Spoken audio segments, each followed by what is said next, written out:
You see, they never told me that consummation is the sublimation of the desire to devour. Besides how nice that line sounds, I think it could be true. I'm not a philosopher, but I do think as human beings we do have this desire to consume and to absorb things, people that we claim to love. Maybe that is desire itself, some may say. This line, this poem, this project, kind of makes me think of this story of fish love. Can't remember the exact story, but it goes something like someone walks up to a fisherman and says, "Young man, what are you doing?" And he says, "I love fish, so I'm fishing." And basically this conversation goes on and the questioner asks like, well, if you love fish, then why are you taking it out of the water, its natural habitat, killing it, watching it writhe in pain until it dies, and then frying it up, heating it up, cutting it up and eating it? And the response is kind of, because I love the fish. But it's also similar to this idea of like, if you love a plant, if you love something, you have its best interests at heart. So if you love a plant, you're going to water it, take care of it, feed it, nourish it.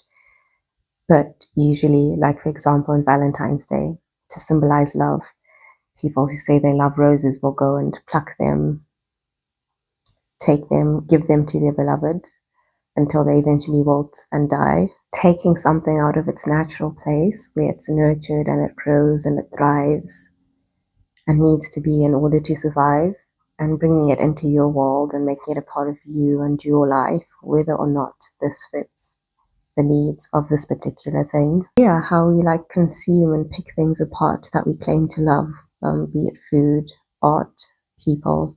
And it's kind of a basic primal instinct, really. Like children will pick things apart as they're learning how the world works and trying to understand them. They'll often put things in their mouths as a way of exploration, because knowledge to us is sensory when we come in before it's verbal. Yeah, and The Art of Loving, Eric Fromm speaks about this deep-seated human dilemma of existential separation. Feeling separate from things and people and isolated feels suffocating and torturous. So we kind of want to merge with things, but also there's this deep desire to know. And sometimes to know, we think we have to consume or become one with the thing, whether that means picking it apart rather than sustaining it. We dissect insects to get to know them. Before any language, our wisdom is in our bodies. There's kind of this running joke, like men kind of being like, "I want to get to know you, so let's crack." And then it's like, and then people kind of commenting like, humans aren't these tactile experiences, like you don't need to touch them to know them. And it's a very valid point. But at the same time, I understand, like if someone were to say this, I wouldn't necessarily indulge their desires or agree with them, but I can understand that definitely is one way of getting to know someone. Maybe not the best way to know everybody, but it is. Humans have odd things they like doing when they're romantically attracted to people. Kissing is a good example, like literally smashing your face into someone else's. It's the most minor example of the things humans enjoy doing. Super strange, but that's how they get to know each other. So I do think that's valid. But then you do need to step back to see the bigger picture or other aspects that you might not notice if you always face smack in front of the door.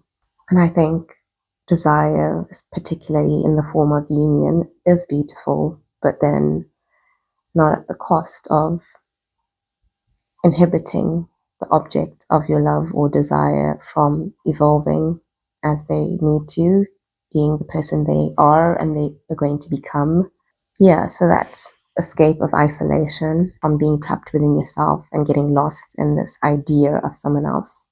And it's often just an idea. If it gets in the way of your ability to love who someone is and who they are becoming, separate from your own desires, your own projections, your own wounds, then that's a very convoluted definition of love. If love is to have someone's best interest as a priority. I think desire is beautiful, and honing in on a particular piece of art or a particular human being is incredible, which I do in my poem. I think you're beautiful, and that was really fun. And I think desire is sacred in certain forms and sometimes harmful in others when it's not considerate of everyone and everything involved. But maybe desire at the end of the day, instead of being about consuming or being consumed, is about creating.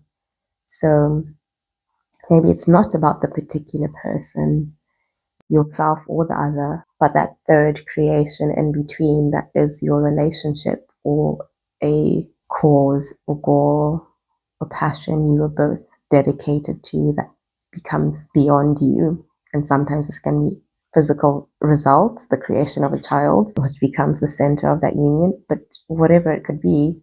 And this thing actually advances the evolution of both people and everyone who interacts with them and doesn't diminish or extinguish any particular individual.